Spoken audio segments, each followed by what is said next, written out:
So with the start of the race season coming on and the start of better weather, there's been loads to do on the bike because it's not been in great condition.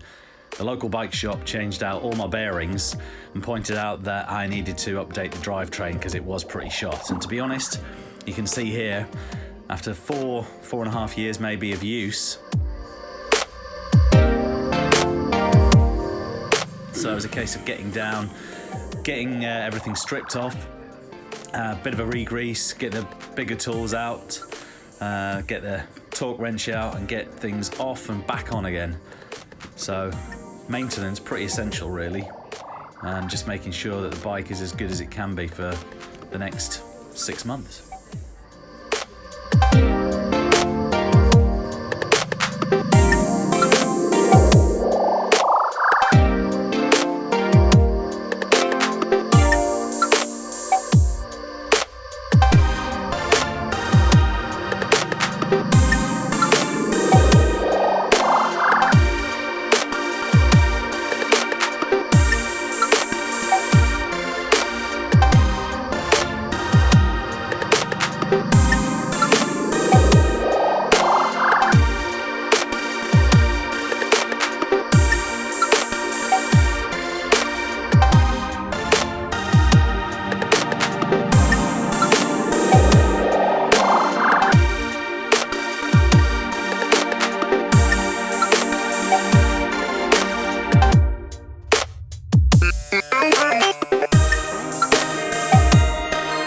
Okay, so we've got the new chain on, new derailleur on, Shun GX,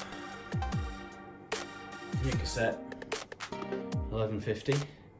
What was incredible is the amount of wear, not only in the cassette, but the chain growth was ridiculous. I just couldn't believe how much chain growth there was. The chainer took off. I eventually had to lay it flat because I just wanted to be sure that I was cutting in the right spot. And it was almost a centimetre, probably more, which is bonkers. So we'll keep a close eye on it. I think the front ring's okay. Yeah, there's a few marks and stuff, but I think it's okay. Getting the cable in, that's what's next. But yeah, I had some messing about with the dropouts. I wasn't sure whether the dropout had bent, but either dropout that I put in, because I've got a spare, as you should do really, I've got a spare. The other one had a similar angle when it was cinched up, so I've just stuck with the existing mech hanger. But yeah, I'm looking forward to getting that ridden in and trying to keep it well maintained, because it's not cheap keeping these things well maintained. However, that said, the cassette that was on there was probably 4 years old, and there was plenty of shark's teeth, you can see from that previous video shot. If I rotate it round, you can just see here and here, see how it's pointy compared to maybe these squarer ones. Come across here, not so square, quite shark-like, and there's some worse, some better. But yeah, overall, 4 years on a cassette is probably a little bit too long. I don't know, it depends on the mileage you put in, I suppose. But yeah, look at that one there, quite pointy. Anyway, got to get ready for work now. Okay, my pikes have been creaking for some time, and finally decided to just do a bit of research on this. And apparently it's the crown steerer combination. So where the steerer is connected to the crown at the top is where the creaking happens. Now apparently it's not fatal, but it is definitely annoying. One of the hacks that I've come across online and which I've tried, which you might not be able to see, there we go, there's a little bit of a, yeah, it's a little bit of the sort of residue where I've wiped off. Not the greatest thing in the world to have to wipe off, but what I've used is Loctite 638. This stuff is a bit of a hack.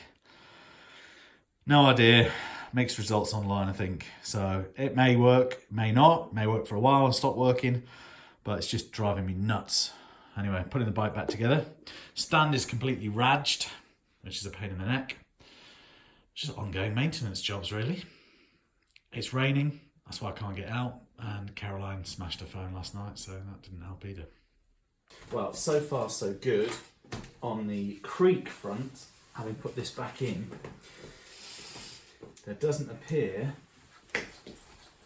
to be a creak anymore.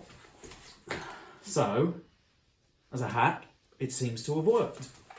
I was getting a creak almost every time if I just kind of did a sudden compression of the fork. And now it's silent.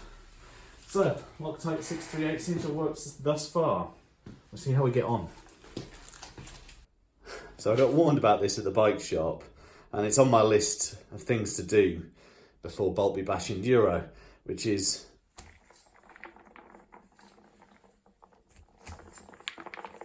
you can hear all the bobbly bits of the dried up sealant. So it's time to get this tyre off, give it a clean, and add some fresh sealant.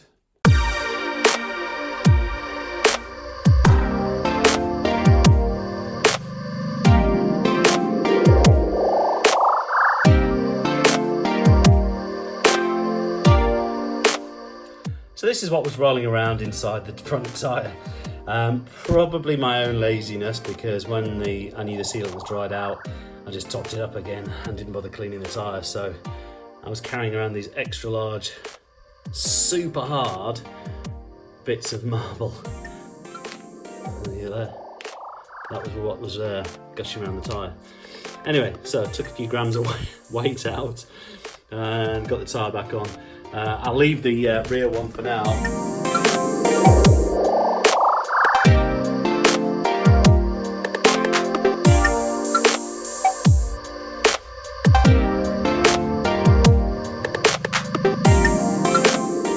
The bike and I are a bit of a mirror image. I look exactly like the bike does right now.